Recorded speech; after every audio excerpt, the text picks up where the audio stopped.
Hello friends, મારી YouTube channel જલપાઝ રેસીપીમાં તમારું સ્વાગત છે। આજે આપણે મેથીના ભજીયા યાની કે મેથીના ગોટા બનાવવાના છીએ, જે એકદમ પોચા, ફૂલેલા અને સોફ્ટ છે। તો એક ખાસ ટ્રીક સાથે આપણે આજની આ રેસીપી જોઈશું। તો ફ્રેન્ડ્સ, રેસીપીને લાસ્ટ સુધી જોજો। રેસીપી ગમે તો વિડીયોને લાઈક અને શેર કરજો। તો આજની આ રેસીપી બનાવવા માટે આપણે 1 ચમચી આખા ધાણા લઈશું, 1 ચમચી આખા કાળા મરી લઈશું, 1 ચમચી વરિયાળી લઈશું અને અડધી ચમચીમાં થોડો ઓછો અજમો લઈશું। હવે આ બધી જ વસ્તુને આપણે થોડી કકરી રહે એ રીતે વાટી લઈશું, એટલે કે આપણે એનો એકદમ પાવડર નથી કરવાનો। તો બસ આ રીતે જ એને વાટી અને રેડી કરી લઈશું। હવે એને સાઈડ પર કરી લઈએ। હવે 1.5 બાઉલ આપણે ચણાનો લોટ લઈશું। તો ચણાના લોટને મેં હાથ વડે થોડો પ્રેસ કરેલો છે। તેમાં અડધી ચમચી સ્વાદ અનુસાર મીઠું એડ કરીશું, 3 ચમચી જેટલી ખાંડ એડ કરીશું। હવે આપણે જે મસાલો વાટીને રાખ્યો છે એ પણ એમાં નાખી દઈશું। 5 થી 6 લીલા મરચાંને આ રીતે ઝીણા સમારી ઉમેરી લઈશું। જો તમે તીખું ઓછું ખાતા હોય તો ઓછું ઉમેરવું। હવે 1 બાઉલ ઝીણી સમારેલી મેથી ઉમેરી લઈશું અને થોડા લીલા ધાણા પણ ઉમેરી લઈશું એની સાથે। હવે આ બધી જ વસ્તુને સારી રીતે પહેલાં હલાવી મિક્સ કરી લઈશું।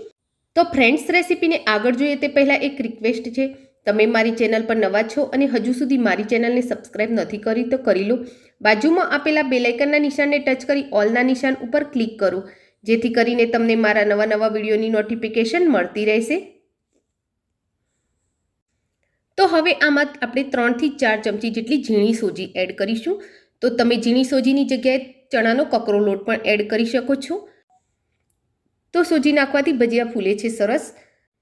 હવે એમાં થોડું પાણી રેડી એનું બેટર રેડી કરી લઈશું।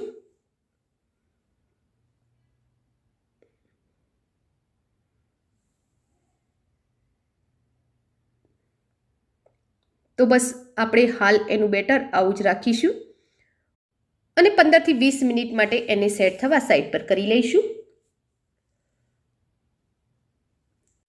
તો બેટરને લગભગ 20 મિનિટ જેટલો ટાઈમ થઈ ગયો છે। તો હવે આપણે એમાં થોડા કુકિંગ સોડા એડ કરીશું, એટલે કે 2 ચપટી જેટલા ખાવાના સોડા એડ કરીશું અને 1 ચમચો એમાં ગરમ તેલ રેડી દઈશું। તો બાજુમાં કડાઈમાં મેં તેલ ગરમ થવા મૂકેલું જ છે। તો તેલ આપણે આમાં ગરમ જ એડ કરીશું અને હવે એને સારી રીતે ફેટીશું। તો જ્યારે આપણે કડાઈમાં ગોટા મૂકવાના છે એ વખતે એને બરોબર ફેટી લેવાનું છે। તો બેટરને બરોબર ફેટવાથી એ એકદમ ફ્લફી થાય છે, એટલે કે એમાં સારી રીતે હવાના કણ ભરાઈ જાય છે અને આપણે જ્યારે એના ગોટા બનાવીએ છીએ ત્યારે એ એકદમ સોફ્ટ અને સ્પંજી બને છે। તો તેલ ગરમ થઈ ગયેલું છે કડાઈમાં, તો આપણે એમાં ગોટા આ રીતે મૂકતા જઈશું।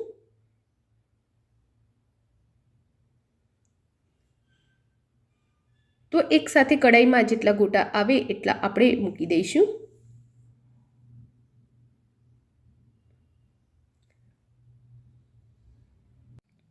તો બસ હવે આપણે આટલા જ ગોટા એમાં મૂકીશું અને હવે એને સહેજ વાર માટે આપણે એમ જ થવા દઈશું અને થોડી વાર પછી આપણે એને આ રીતે ફેરવી લઈશું।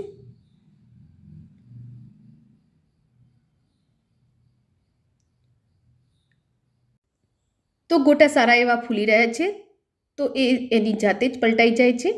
તો આપણે એની નીચેની સાઈડે ફેરવી અને બીજી સાઈડેથી પણ તળી લઈશું।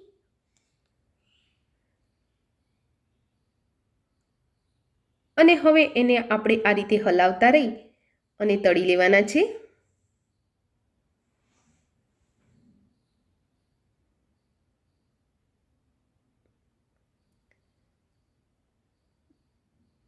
તો બસ હવે આપણા ગોટા રેડી થઈ ગયા છે, એમાં બબલ્સ પણ ઓછા થવા લાગ્યા છે।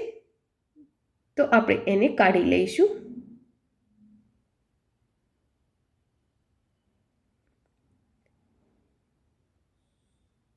અને હવે આ જ રીતે બીજા ગોટા પણ રેડી કરી લઈશું।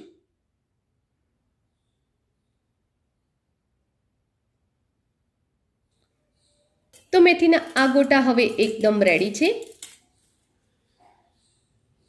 તો એમાંથી એક પીસ હું તમને તોડીને પણ બતાવું। તો ગોટા એકદમ સોફ્ટ સ્પંજી બન્યા છે।